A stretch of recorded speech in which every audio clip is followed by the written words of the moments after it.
우리가 얘기하는 전 지구의 평균 기온 얘기할 때는요, 딱 한 군데서 측정한 자료를 가지고 얘기를 합니다.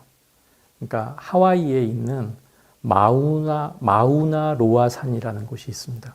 거기 측정소가 있는데, 거기 측정소가 아마 1950년대부터 아마 데이터를 만들기 시작했던 걸로 제가 기억을 하는데, 거기에서 측정하는 자료를 가지고 변화를 얘기합니다. 그러니까 왜 그렇게 하냐면, 그 측정하는 장소의 높이가 태평양 한가운데 있어서 주변에 오염원이 없고요. 첫 번째는. 그 다음에 두 번째는 높이가 3,000m가 훨씬 높을 겁니다. 그래서 하와이의 지상에서 뭐 도로교통이나 뭐에 의한 영향을 받는 것도 상대적으로 적고, 그 다음에 거기가 북반구와 남반구의 거의 중간쯤 돼요. 그래서 거기를 정하기 전에 뭐 극지방에서 측정한 거, 뭐 다른 지역에서 측정한 것들을 이렇게 좀 평균도 해보고, 또 전 지구적인 모델을 통해서 시뮬레이션도 해보고 했더니 거기서 측정하는 것이 그래도 지구의 평균하고 가장 근접하고 비슷하더라. 이제 이런 확인 과정을 통해서 지금 우리가 기후 변화에 대한 얘기를 할 때, 온도의 변화를 얘기를 할 때는 하와이 마우나로아 산에서 측정하는 자료를 가지고 얘기하고요.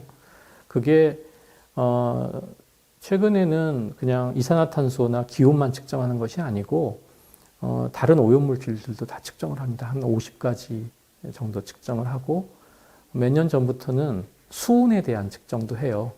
그러니까 수온에 대한 측정을 하는 건 뭐냐면, 주변 지역에서 수온을 배출할 곳은 전혀 없는데 주변에서 잡히는 물고기나 생물체 속에서는 수온이 자꾸 발견이 되니까 그 수온에 대한 이동, 지구적인 이동도 파악을 하기 위해서 수온도 측정을 하는데, 내년부터는 못하게 될지도 몰라요, 수온 측정을. 왜냐하면 트럼프가 자기의 지지 기반인 이런 그 산업단지들, 수온을 발생할 수 있는 산업단지들의 부담이 될까봐 수온 측정에 대한 부분은 예산을 삭감을 해버렸어요. 그래서 그게 어떻게 될지는 모르겠고요.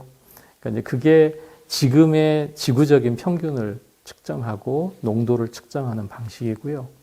옛날 건 어떻게 했냐? 이게 이제 극지방에 가면, 특히 남극 쪽에 가면 이 얼음들이 수증기가 녹았다가 녹았다 얼었다 이렇게 되잖아요. 근데 그거는 요즘만 그런 게 아니라 옛날부터 그렇게 했던 거죠. 그래서 그 빙하에 소위 이제 그 궤를 만듭니다. 빙하에 궤를 만들어서 얼음 깊숙이 들어가면 옛날에 얼려진 거겠죠. 그리고 이제 최근 올수록 바깥에 있는 얼음이겠죠.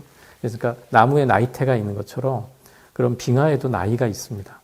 그래서 그걸 일정 깊이를 들어가서 그 얼음의 빙괴라고 얘기하는데, 빙괴를 끄집어내서 그걸 녹이면 거기에 있었던 뭔가 성분들이 나오겠죠.